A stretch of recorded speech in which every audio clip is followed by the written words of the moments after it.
أعوذ بالله من الشيطان الرجيم. بسم الله الرحمن الرحيم.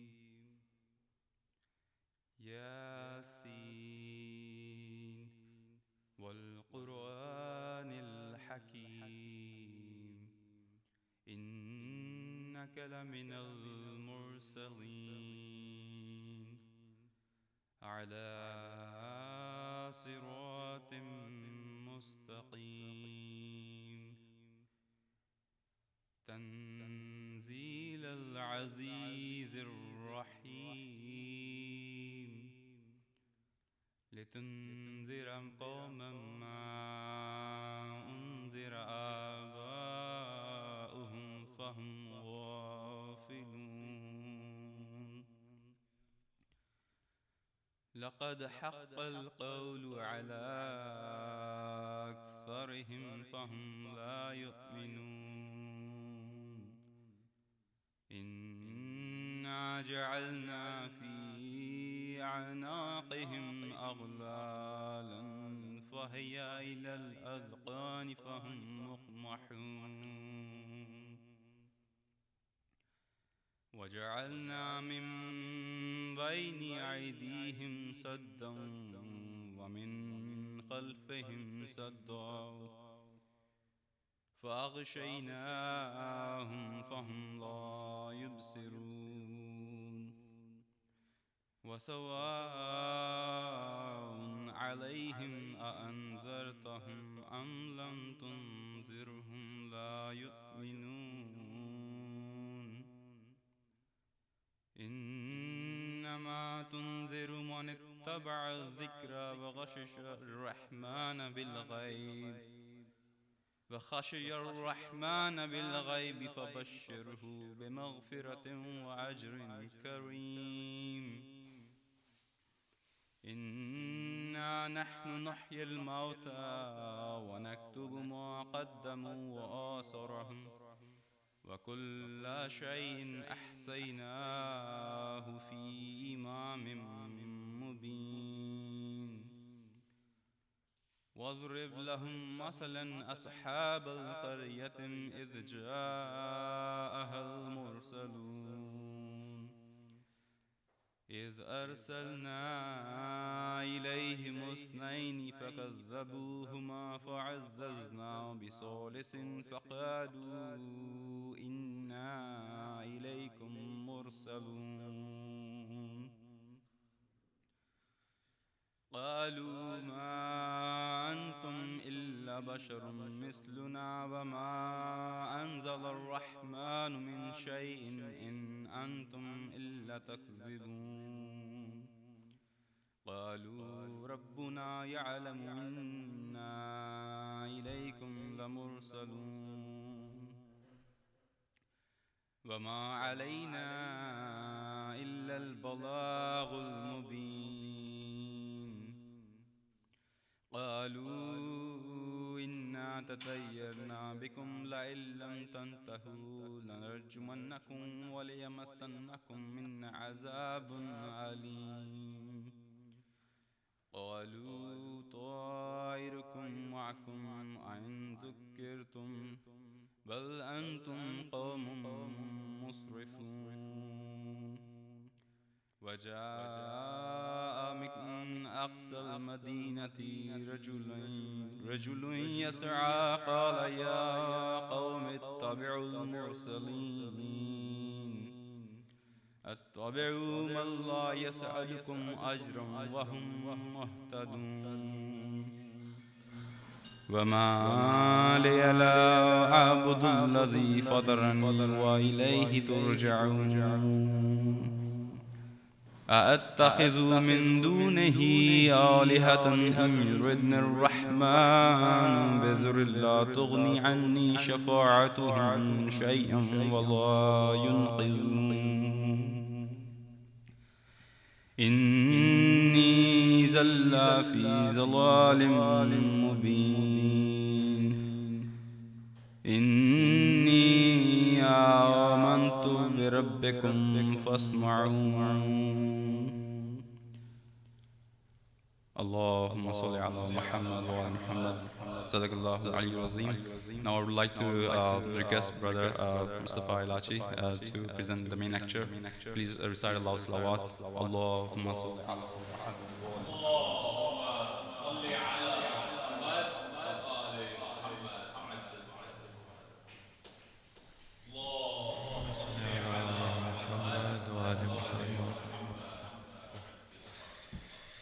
رحم الله من أعاد الصلاة على محمد وآل محمد.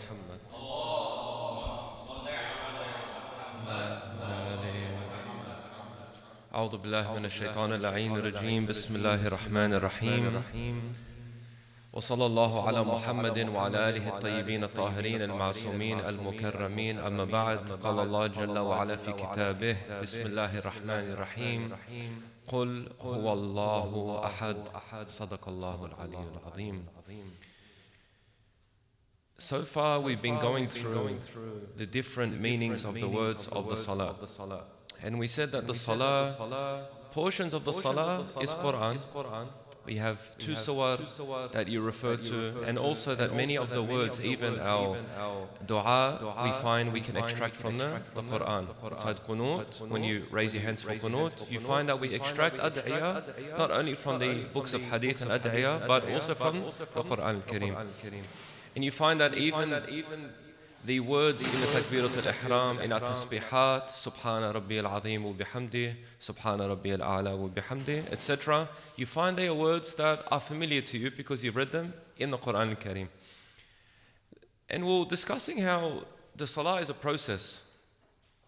You start with acknowledging Allah Azza wa Jalla with Allahu Akbar as He is. That we say that you are the one who bewilders the intellect by your greatness. We say to Allah Azza wa Jalla that He's the one that the hearts go towards. Whenever there is danger, whenever there is crisis, we go towards Allah Azza wa Jal naturally, every human being on this earth. We said in a previous lecture that there are no atheists in a crashing aeroplane. Everybody believes in Allah, because that's the meaning of Allah. It's to go to Him when things are in crisis and there's no hope. And this is confirmed by our narrations. Then we started with Al-Fatiha, and we discussed what Hamd means, what Rabb means, what Alameen means, etc. After we exit Al-Fatiha, we enter one of the most greatest surah of the Quran Al-Kareem, Surah Al-Ahad. Why is this one of the greatest surah? Because the Prophet tells us all of Tawheed is within these very short verses. Not only that, if you look at Surah Al-Ahad, a lot of the words in there are not words with meanings, but rather particles that attach to other words. For example, if we say it or say hitherto, etc., words that are joining, they're not actual names or verbs. So we'll say pronouns, etc. But still, even within this surah, whatever word is present in this surah, you find points to a beautiful meaning. So inshallah, in this lecture, it's going to be a very soft and easy lecture because there are less ears in the room, therefore the echo is much louder, so I'll try to soften my voice. And we're going to go through Surah Al-Ahad from the beginning to the end, so inshallah when you leave this room you have a better understanding. Not only that, you have a better depth in your salah. And that's the point. That's the reason why you have come and the reason why I have come. We want to get our salah better. Why? Because Imam al-Hussain alayhi salam showed us that the most supreme thing is salah.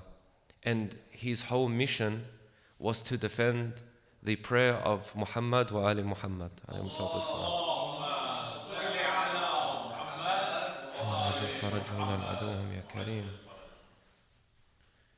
So we said Bismillahir Rahmanir Rahim, by the use of the name Allah, the one that bewilders us by His greatness. I'll keep repeating this, the one who the hearts go towards in danger and strife and there's no hope. Bismillah. Ar-Rahman, we said that He's the merciful one, the affectionate and caring one to all beings. And Ar-Rahim is a special, eternal, extended mercy to all the believing people. Now we said that Rahmaniyat Allah is in the dunya and Rahimiyat Allah extends into the akhirah because He keeps giving to the believing people, of course, through heaven. Allah Azza wa Jal, He He descended this surah in a very interesting moment. The kuffar come to Rasulullah sallallahu alayhi wa alayhi. They say, Ya Muhammad, هذه آلهتنا. These things here, هذه in Arabic refers to something that you can see, observe, and it's physical, it's in front of you. You're referring to a thing. These are our gods. Can you show us your God that you keep pointing everyone towards? You keep talking about this Allah. Can you show us Allah so you stop bewildering us with your speech? For Allah Azza wa Jal, in response to them saying, هذه آلهتنا, He says, قُلْ هُوَ اللَّهُ. Say, He is God. Not هذا الله والعياذ بالله. If you say هذا الله, that's pointing to an object. But when you say huwa translates to He. So when we say قُلْ هُوَ اللَّهُ أحد, it's say He is قُلْ هُوَ اللَّهُ, He is Allah, أحد, the one. That's how it generally translates. That's not a bad translation. If I look at it objectively, it's not bad. But there is a taste and a depth that you're not getting yet. Huwa is, by its nature, in Arabic, in grammar, they call it ghaib, the style of pronoun it is. What it means is that it's not really referring to anything or anyone. It's a vague concept. And when we mean a vague concept in Arabic, when you say huwa, what it's saying to you that what is vague as in mystical and unseen. That's what we mean by vague. So just the word huwa. So we've said qul, that Allah was commanding the Prophet qul, so therefore it was written as, because everything that Allah said to the Prophet was recorded as is, was never changed. I like to make this point in other lectures as well, that if I tell you to say to a brother, say to him, I need something from him. You won't go to your brother and say to him, I need something from him. You'll say, Mustafa needs something from you. There's an editing that happens because you're delivering the command. I've commanded you, I've requested from you, and you've delivered the command. But Allah Azza wa Jal, when He commands His Prophet, even the word of command is included to show you that the Quran has never been changed. It's verbatim. So even the words of command are included. But inshallah, with huwa, it gets even more interesting because it's referring to something mystical, it's divine, it's hidden. Imam al-Baqir alayhi salam, he says that the ha establishes Allah and the waw indicates His absence from the eyes and the touch and all the other senses. So the ha establishes that He exists and the waw indicates that He's absent from all the senses. So how much have we said for two words? We've said قُلْ هُوَ. That's all we've said. If you want to continue knowing a few more of the words, Sallallahu ala Muhammad wa ali Muhammad.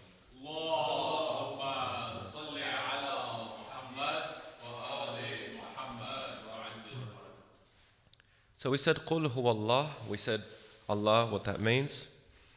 Ahad. Ahad is a very unique word in Arabic. Now when they translate it to one, fair enough. Some other translators have come and they've said, say He is Allah the unique. This gets closer to the Arabic meaning. Why? If you want to say one, you can say wahid in Arabic. But if there's one in the numerical sense, so in the numerical sense there is one, there must be 2, 3 and 4. Ahad in Arabic means that it is singular without anything before or after it. By itself. It can't be followed by any other number. So you can't say ahad plus ahad equals, if it's wahid plus wahid, it's 9. Like for example, what they refer to this in English is called the ontological one, or it's a metaphysical one. So that's referring to that in respect to everything that you can think about, there is none like Him. So the best reference I've always said is yourself. You have knowledge, you have strength, you have abilities, but there are millions of people just like you. The human experience is the same. Allah has strength and has knowledge and has abilities, but there is nothing like His strength, knowledge and abilities. So when you say قُلْ هُوَ اللَّهُ أَحَدٌ, you're saying in every sense of His being, He's unique and unlike anything else. So we've gone قُلْ هُوَ اللَّهُ أَحَدٌ. We've gone 4 words in, inshallah. That's just 4 words, and there's a few more words to go in. Allahu Samad. Samad is a lovely word. Just to read the room, who knows the meaning of the word Samad? I know you kind of know what Ahad was, but who knows what Allahu Samad means?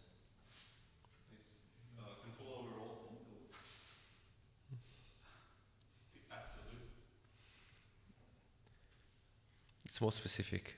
It's not absolute. Although he is absolute, and even the qualities that this word refers to is absolute, but it's not absolute. Everything about him is absolute anyway. Okay, I'll end your pain, inshallah.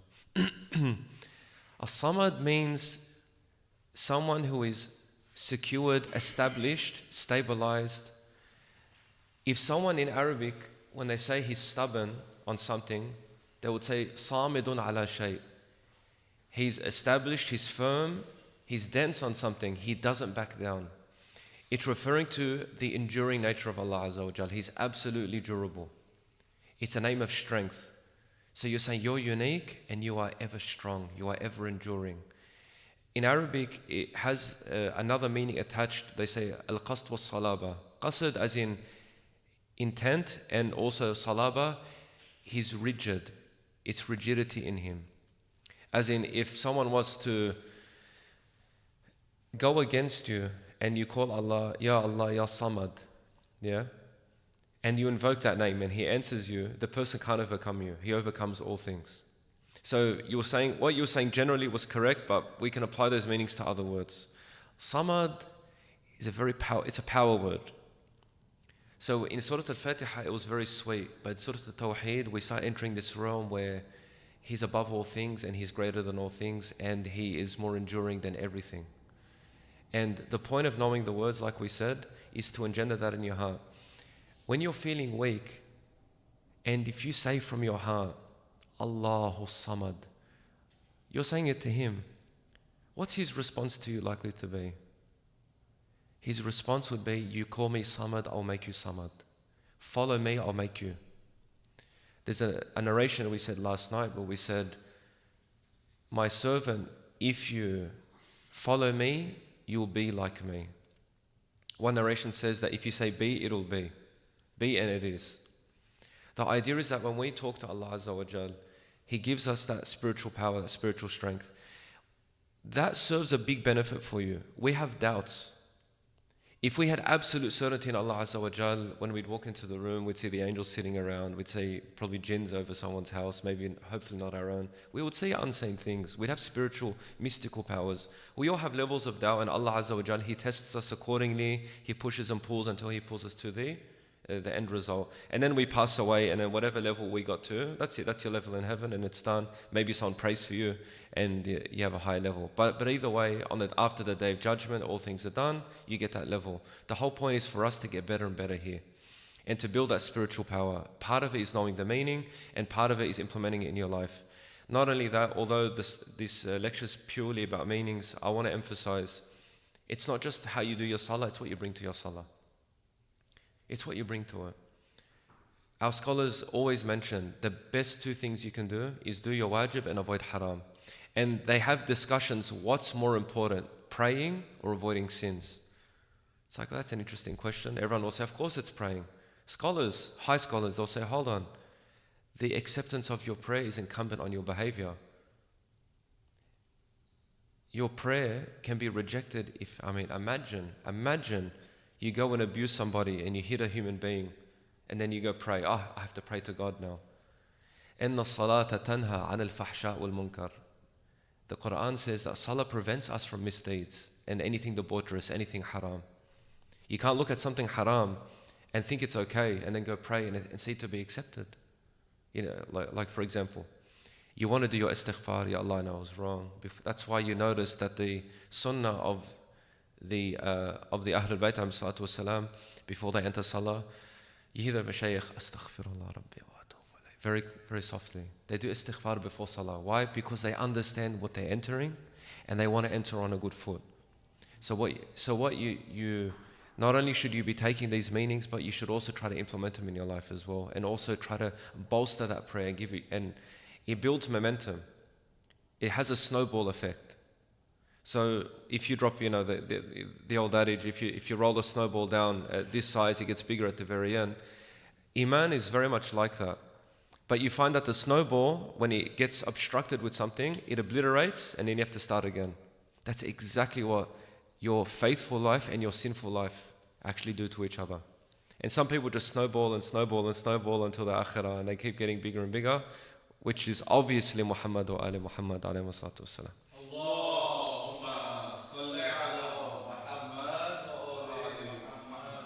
The son of Amir al-Mu'mineen, Muhammad ibn al-Hanafiya alayhi salam, he says, As-Samad al-Qa'imu bi-nafsih al-Ghaniyu an ghayri. That Samad, also another meaning of Samad is that Allah Azza wa Jal is upright in His nature. The way he's established is through His own self. As in, no one makes Him Qa'im, He makes His self Qa'im through His own self. And that He's enriching from anyone else. He doesn't need to borrow or earn. He's rich in every respect. Now when we get to Lam Yalid wa Lam Yulad, they translate this to He does not beget, nor is He begotten. Beget and begotten are very archaic terms. Ask anyone what that means, generally speaking, even our youth, they'll say, I have never heard this word, or I don't use this word every day. Another way of translating it could be, He does not birth, nor is He birthed. And Imam al-Hussain alayhi salam, it's a long narration, so I'd like to read it right off the laptop. He explains what we mean by Lam Yalid wa Lam Yulad.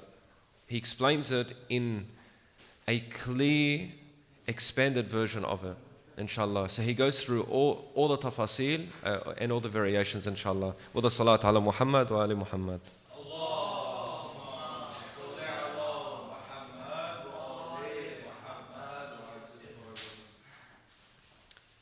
Imam al-Hussain alayhi salam, he says, Lam Yalid, nothing dense emerges from him like a child. A mother gives birth, she's a dense creature, and a dense creature comes out of her womb. All other things that are dense, all other things dense that emerge from other created beings, other animals, they also give birth to these things. And nothing subtle like a soul. So neither does anything dense or subtle. When we say subtle, he says, for example, he doesn't feel those energies that we have or lack thereof. For example, Allah doesn't experience time, He doesn't experience sleep, He doesn't experience danger, He doesn't feel worry, He doesn't feel sadness, He doesn't feel joy, He doesn't laugh, He doesn't cry. He hasn't got fear, no hope, desire or boredom. Allah doesn't get bored. Nor hunger, nor does He feel like He has to quench his thirst or his hunger. Those are all qualities we have. When we say, for example, that Allah does not like this, He hates this, or He loves this, or God, Allah was angered, or Allah was happy, we imagine that, I don't know, we shouldn't imagine the image. The image in the mind is not Allah Azza wa Jal. He's beyond the mind. We already said this in Allahu Akbar min an yusaf. He's bigger than what you can possibly ascribe to Him. Through the imagination, through the pen, through our actions. You can't ascribe anything. So the Imam is saying that Lam Yalid, nothing emerges from His self. Allah creates. He wills it and it just happens. But it doesn't emerge from Him. If you were to say it emerged from Him, that means that there was a part of Him inside that was removed. So for example, there was, say God forbid, a child, which other religions say that, God birthed through the Virgin Mary, alayhi salam. Well, explain the process, how that works, It's not like that, right? He's not physical for Him to have the weaknesses and the flaws that we have. It's important to understand that creation by its nature, as perfect as it is, we're flawed in the sense we have bad qualities, we have weaknesses. The sun, how strong is the sun? The sun's going to end one day. This universe will end one day. Even as powerful as it is, it's going to end. Allah has no end. So to say something emerges from Him, directly emerges from Him, His essence, is incorrect.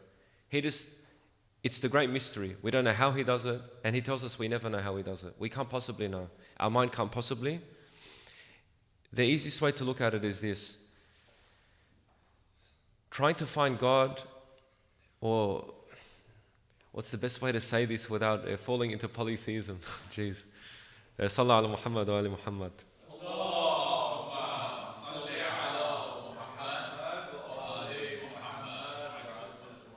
It's like you drawing a picture of a human being on a piece of paper, then you draw eyes on that human being and expecting that human being to see you.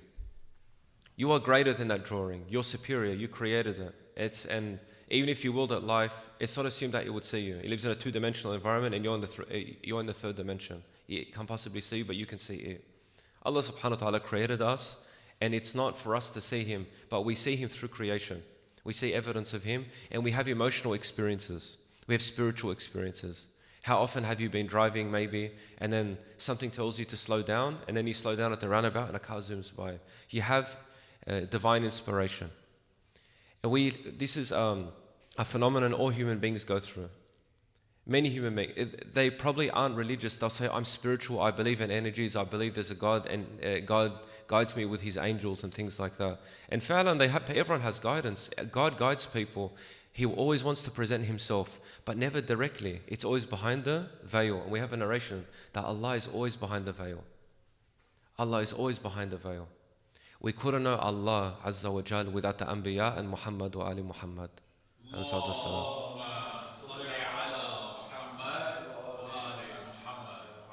So in summary, for that Lam Yalid, he's the Most High, and nothing emerges from him being dense or subtle, like the soul, or like something thick or created like say a mammal.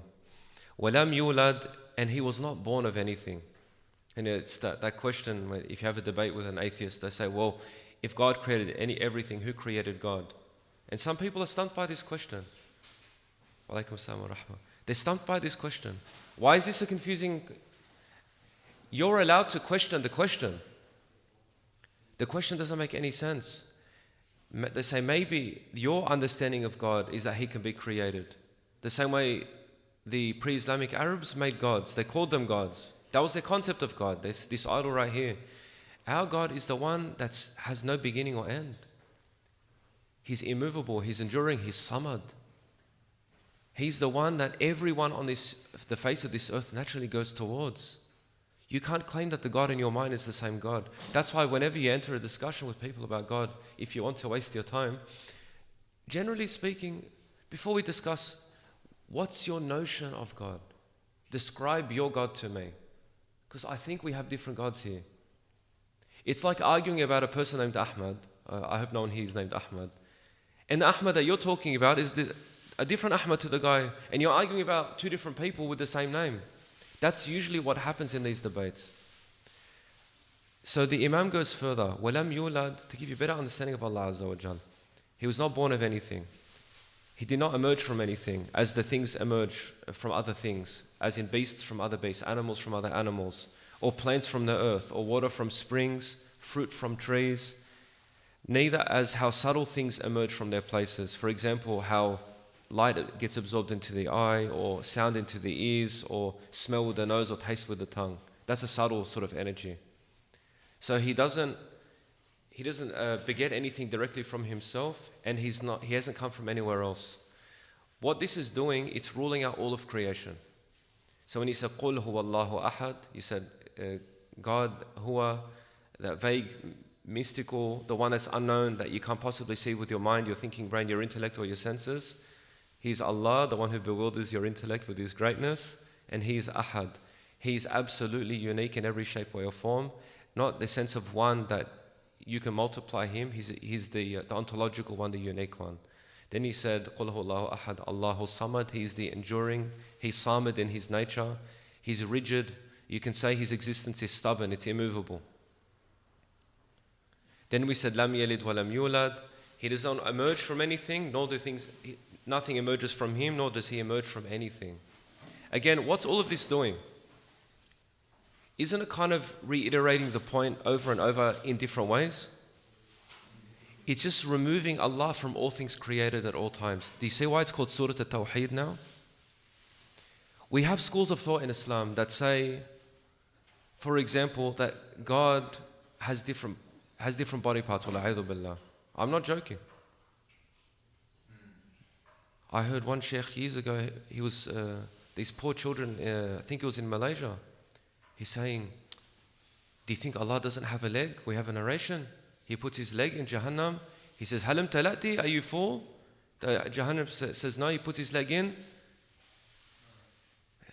But he says, but laysa kamithlihi shay. There's no leg like Allah's leg. This absurdity. The tawheed of Ahlul Bayt is perfect tawheed. There is no way you can degrade God in the school of Al-Muhammad at all.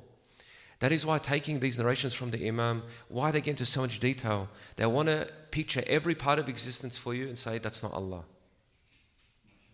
That is not Him. You can't, the term is called anthropomorphization. So it's a big word, basically humanizing God. Every religion is guilty, even sects in Islam are guilty of humanizing Allah Azza wa Jal. They're guilty of this. So when they say Allahu Akbar, what they're thinking is, Allah is greater than this bottle, He's greater than this table, He's greater than this universe. Imam Sadiq says He's greater than description. You can't fathom Him. You're a lesser being. You're lesser. If you're lesser, your mind can't. And that's where taslim is. Ya Allah, look. How you are, who you are, how you did all this, I don't know. I never will know. But I acknowledge you're there. And I see you actively in my life and I submit to you. Because I know someone with your perfection will always have my back. It's a very personal relationship. When you meet perfect, you meet human beings with great qualities, all of a sudden you trust them, you rely on them, you feel good around them. Allah is absolute in all His qualities. Sometimes we hear a name of Allah, Al-Muntaqim, He's the avenger. Yes, you're a mu'min, He will avenge for you, not against you. He's forgiving of you. You're a believer, you believe in Muhammad wa al-Muhammad. You have a special status with Him. You're above billions of people on this earth. Not to make you arrogant or make myself arrogant, but that's the status you have. For the Imam, he breaks down lam yalid wa lam yulad. And then the final, and then we'll end inshallah. وَلَمْ يَكُنْ لَهُ كُفُوًا أَحَدٍ. Yani, He's unique in His status and power. The word al-kafu, وَلَمْ يَكُنْ, salam, so there isn't, yakun, like nothing exists. Lahu, like Him, kufuwan ahad. Similar to Him in status and power. So you notice that Surah Al-Fatiha was very sweet. Rabbil Alameen, Ar-Rahman Ar-Rahim, Malik Yawm, Iyaka na'budu wa Iyaka nasta'in. It's very beautiful. Surah Al-Ahad is a glorification of the perfection and the power and the endurance and the grandeur of Allah Azza wa Jal. So it's like a power surah. And you find that all the different descriptions of the words in this surah, they point to the same reality, and that is that He is far from imperfection and He is absolute in His nature. That's why they call it Surah At-Tawheed. And because it's called Surah At-Tawheed, it's the surah of Imam al-Hussain in Karbala. Because he's there for Tawheed. For inshallah... Can I ask a quick question before No. you finish? Really short. You mentioned Surah Al-Fatiha is soft, sweet, kind of in its approach, in its nature. But what about the part that غَيْرِ الْمَغْضُوبِ عَلَيْهِمْ, about the anger, not the part of those who have earned your anger? Would that be strong, or would it be? Or we're asking Allah, Ihdina Sirat al-Mustaqim. We're asking for guidance as a group.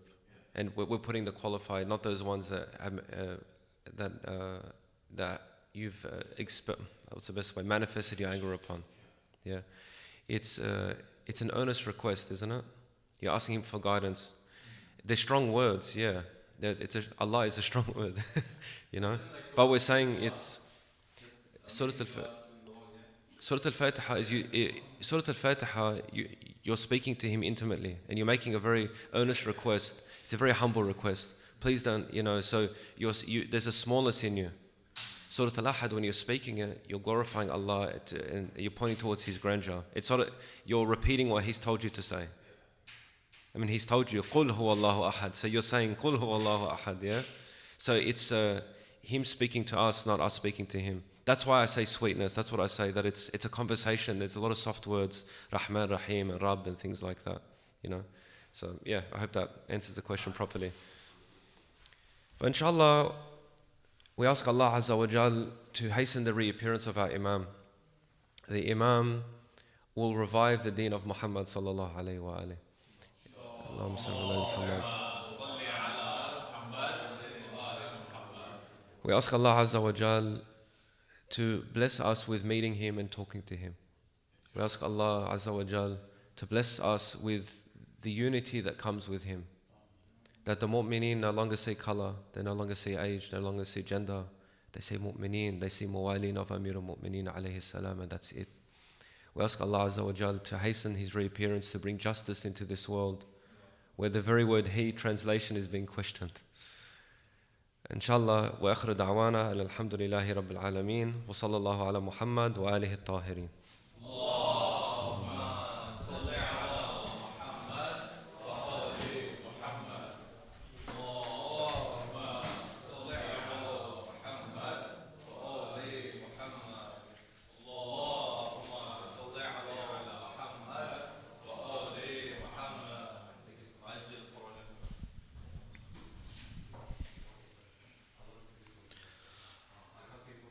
बर मोहम्मद वाले मोहम्मद सलावत।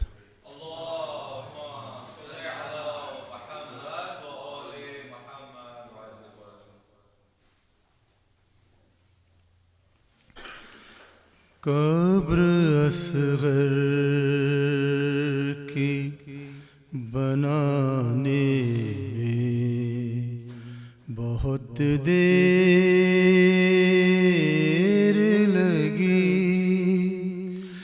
शाको एक चांद छुपाने में बहुत देर लगी, कब्र असगर की बनाने में बहुत देर लगी, शाको एक चांद छुपाने में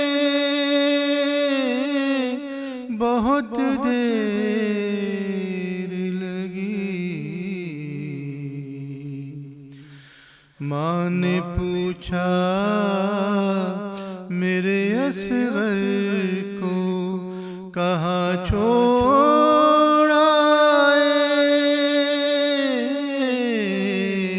माँ ने पूछा मेरे असगर को कहाँ छोड़ आए, शाह को ये बात बताने में बहुत देर लगी,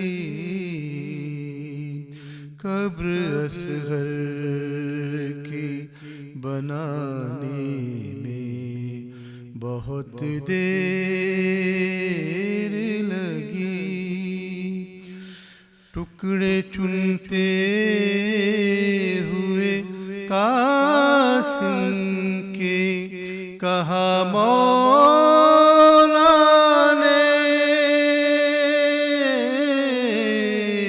टुकड़े चुनते हुए कासिम के कहा मौला ने, हाय अफसोस के आने में बहुत देर लगी,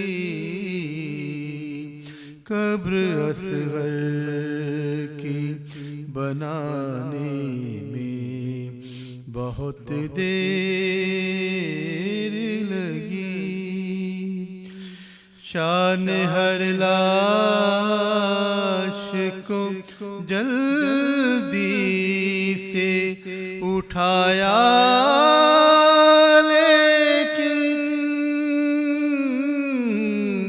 शान हर लाश को जल्दी से उठाया, लेकिन लाश अकबर की उठाने में बहुत देर लगी,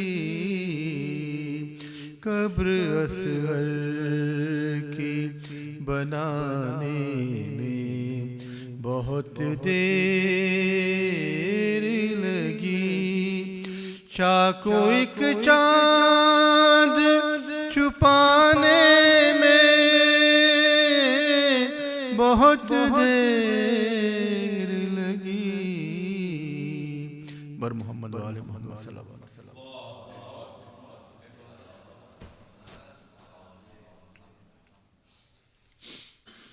मेरा देखो कौन सा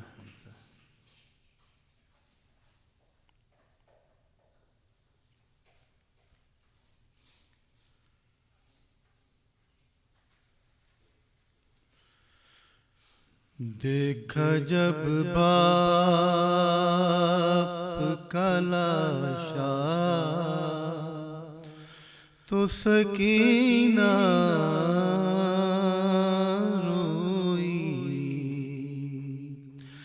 देखा जब बाप का लाशा तो सकीना रोई। शिम्र ने मारा जो दुर्रा, शिम्र ने मारा जो दुर्रा तो सकीना देखा जब बाप का लाशा तो सकीना रोई। ना मिला पानी उसे आग बुझाने के लिए, ना मिला पानी उसे आग बुझाने के लिए। जल गया भाई का झूला, जल गया भाई का झूला तो सकीना रोई। देखा जब बाप का लाशा तो सकीना रोई। ओढ़ कर सर पे रिदा, कान में दुर पहने हुए, ओढ़ कर सर पे रिदा, कान में दुर पहने हुए। सामने आई जो रिमला, सामने आई जो रिमला तो सकीना रोई। देखा जब बाप का लाशा तो सकीना रोई। मार कर सैयद मज़लूम के होठों पे छड़ी, मार कर सैयद मज़लूम के होठों पे छड़ी। जब हंसा हक में कूफा, जब हंसा हक में कूफा तो सकीना रोई। देखा जब बाप का लाशा तो सकीना रोई। मोहम्मद वाले Mohammad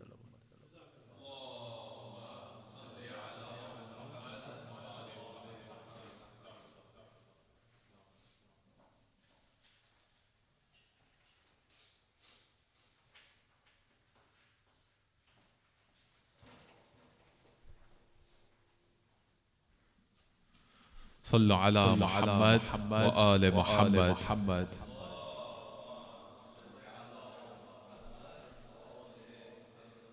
أعوذ بالله من الشيطان الرجيم. بسم الله الرحمن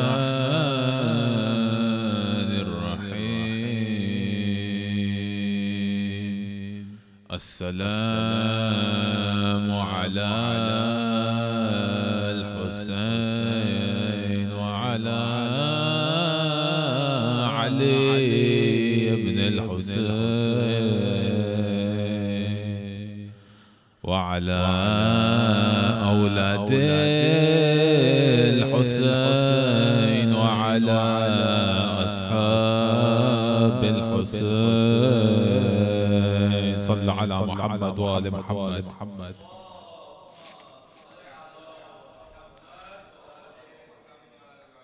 In the name of Allah, the most gracious, the most merciful. Assalamu alaikum jami'an wa rahmatullahi wa barakatuh.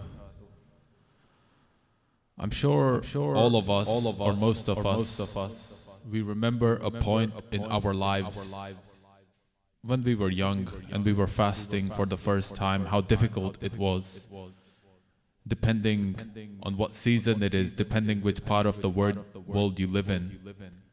In my experience, fasts can last somewhere between 12 to 16 hours, give or take. And during those early childhood years, our bodies aren't acclimated to sustaining themselves for that period of time without any food or water, without nourishment. As we grow older, our body begins to acclimate and this becomes easier. We're often complaining about the thirst, about the hunger. Now imagine someone who is not 10 years old or 12 years old, which is roughly the age when many of us begin our fasting. Imagine someone who is only 6 months old and they are forced not just to be without water for 12 or 16 hours, but 3 days continuously in a very hot, arid, dry and cruel climate in Karbala. For 3 days continuously, Ali Asghar alayhi salam is enduring the thirst of Karbala and the boy is dying.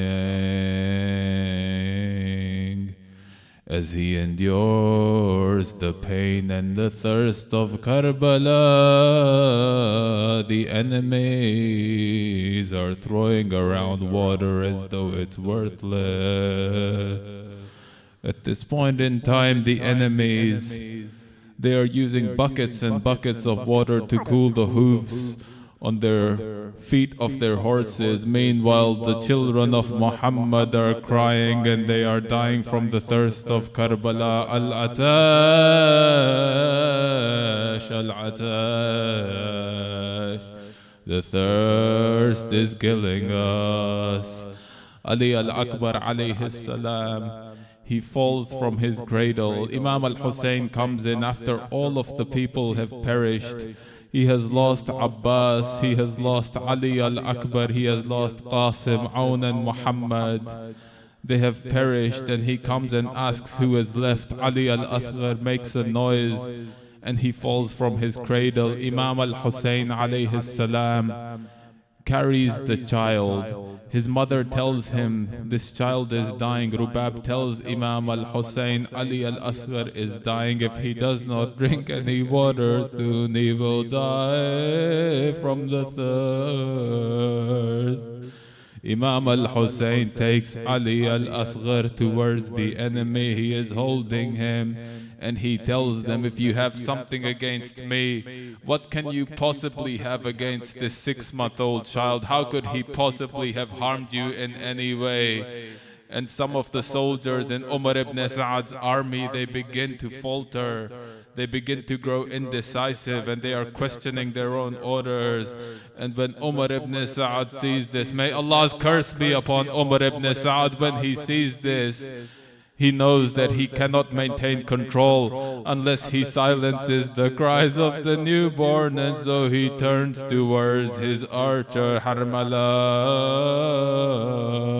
He says to him to silence the cries of Ali al-Asghar, and Harmala draws back the arrow, but this is no ordinary arrow. This is a 3-pronged arrow. This is the arrow that is not even used upon the human beings, but upon the wild beasts of the desert. The arrow flies and it pierces the small neck of Ali al-Asghar. The arrow is so large that it cuts off the whole head of Ali al-Asghar. As the arrow strikes, Ali Asghar flaps his arms like a bird and he cries out. The blood flies all over the clothes of his father. And Imam al-Hussain is covered in the blood of his young infant. Imam al-Hussain alayhi salam pulls out his sword. He digs a hole beneath the sand and he places Ali al-Asghar inside. There is no water that he can use to wet the sand. He cannot wet the water because he cannot wet the sand because there is no water. There are only his tears, and he uses his tears to wet the grave of Ali al-Asghar. إنا لله وإنا إليه راجعون. يا حسين يا حسين يا حسين يا حسين حسين يا حسين يا حسين يا حسين Ya Hussein, everyone rise. Ya Hussein, Ya Hussein, Ya Hussein, Ya Hussein, Ya Hussein, Ya Hussein, Ya Hussein, Ya Hussein, Ya Hussein, Ya Hussein, Ya Hussein, Ya Hussein, Ya Hussein, Ya Hussein. Ya Hussein, Ya Hussein, Ya Hussein, Ya Hussein, Ya Hussein, Ya Hussein, Ya Hussein, Ya Hussein, Ya Hussein, Ya Hussein, Ya ibn Abi Abdullah, Ya asghar al-shuhada. يا ابن أبي عبد الله يا أصغر الشهداء. يا ابن أبي عبد الله يا أصغر الشهداء. يا ابن أبي عبد الله يا أصغر الشهداء. يا ابن أبي عبد الله يا شهيد كربلاء يا شهيد كربلاء. يا ابن أبي عبد الله يا أصغر الشهداء.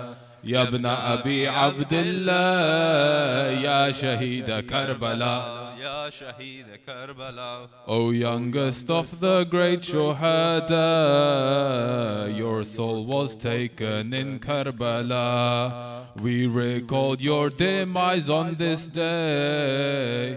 Before Allah, what will your killer say? Ya ibn Abi Abdullah, Ya asghar al-shuhada. يا ابن أبي عبد الله يا أصغر الشهداء. يا ابن أبا عبد الله يا شهيد كربلاء يا شهيد كربلاء. All the followers and family members of Hussein we remember. Among them one still in the cradle raises his voice in a high treble. Rubab brings her son towards Hussein, eager to quench his thirst and his pain. With no drop of water for days, the infant languishes and wanes. Ya ibn Abi Abdullah,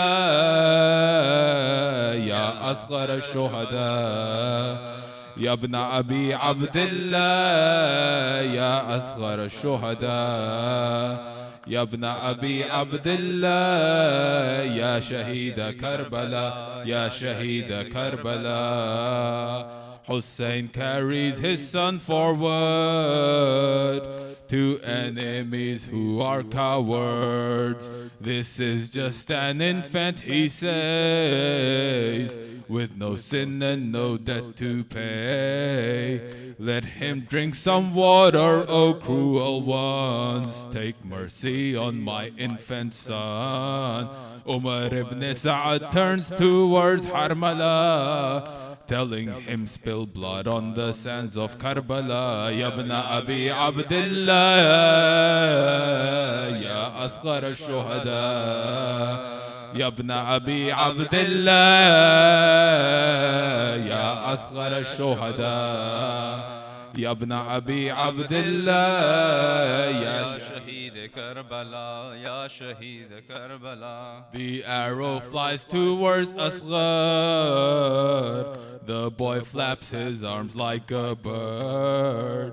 Noble blood gushes all over, smeared on the clothes of his father.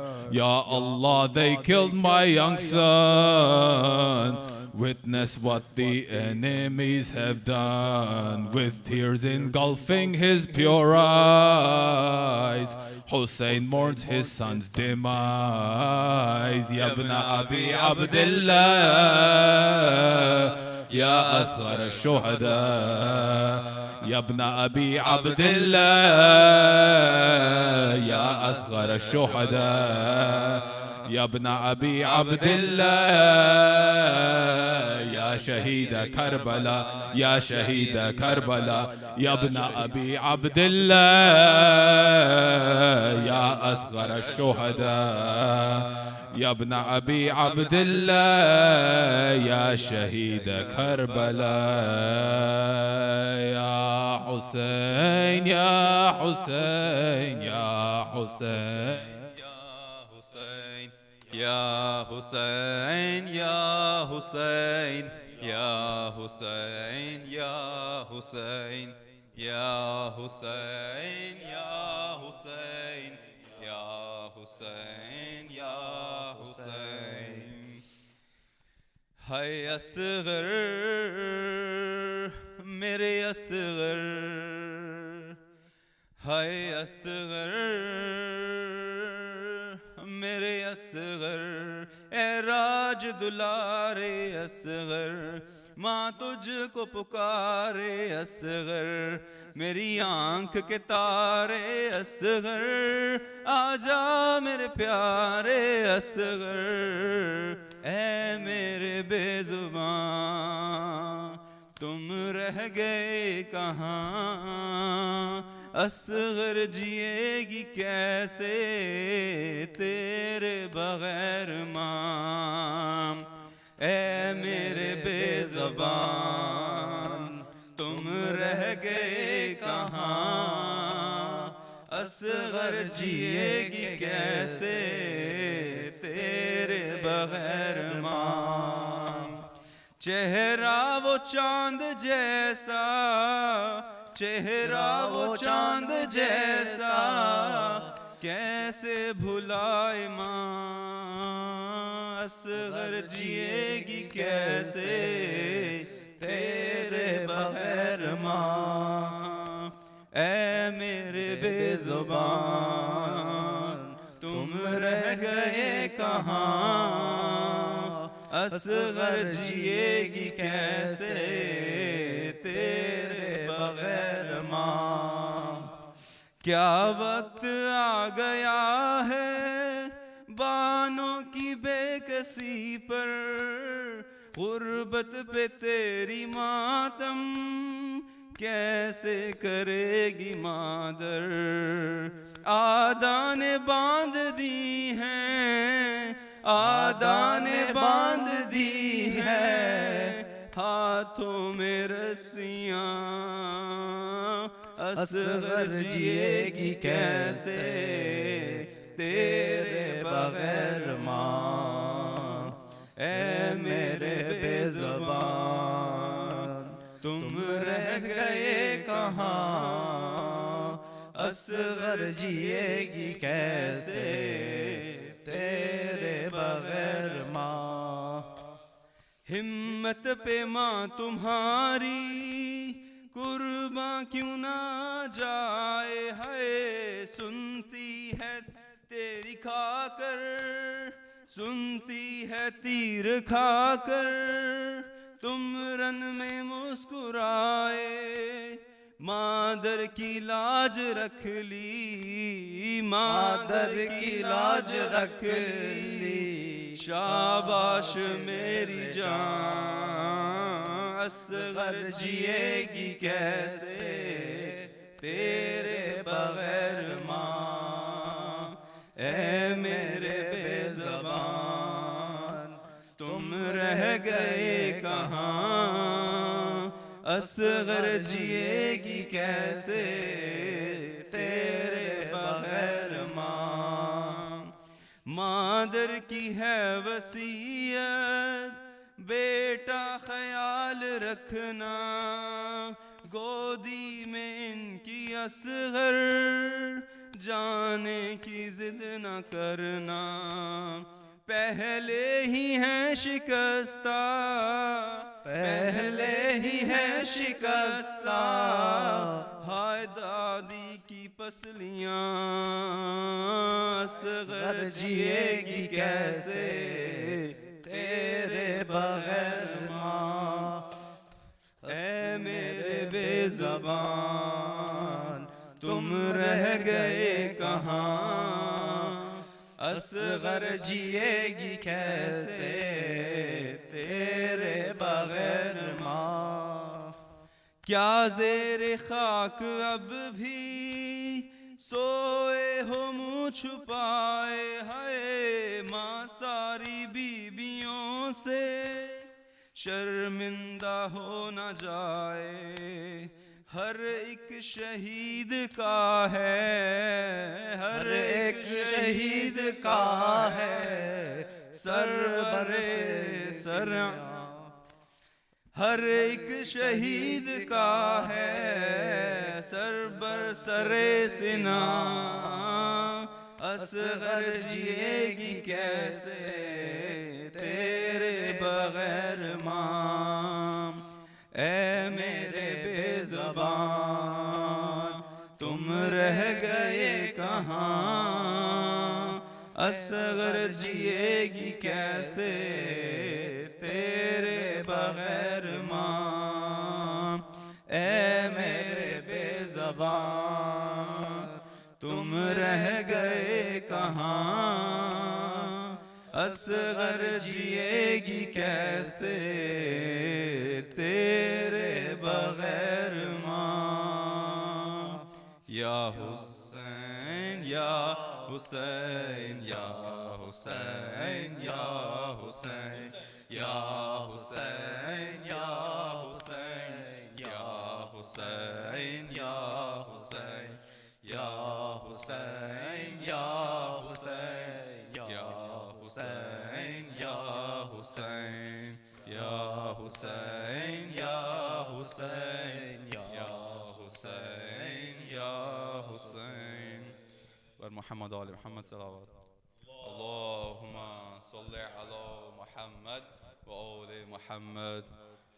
I request to everyone please face Qibla direction so we can recite ziyarah.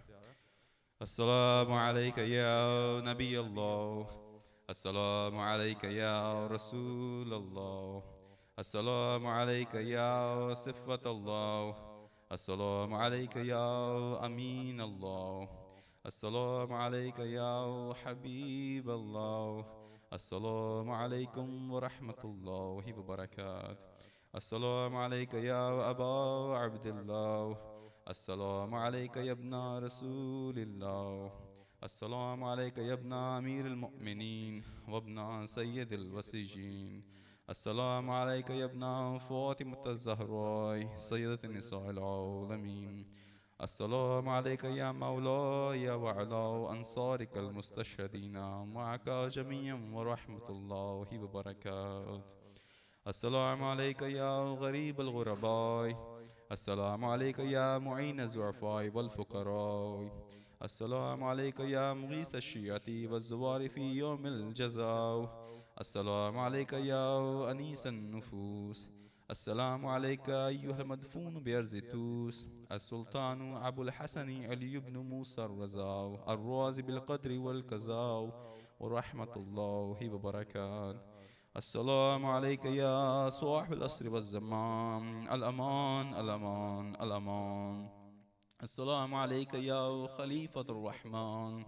السلام عليك يا إمام الإنس والجان. السلام عليك يا شريك القرآن. السلام عليك يا قام الكفر والطغيان. عجل الله تعالى فرجك وسهل الله تعالى مخرجك وزهورك ورحمة الله وبركاته. اللهم صل على محمد وآل محمد. بسم الله الرحمن الرحيم. اللهم كل وليك الحجة ابن الحسن صلواتك عليه وعلى آبائه في هذه الساعة وفي كل ساعة وليا وحافظا وقائدا وناصرا ودليلا وعينا حتى تسكنه أرزك طوى وتمتعه فيها طويلا برحمتك يا أرحم الراحمين. اللهم صل على محمد وآل محمد وعجل فرجهم.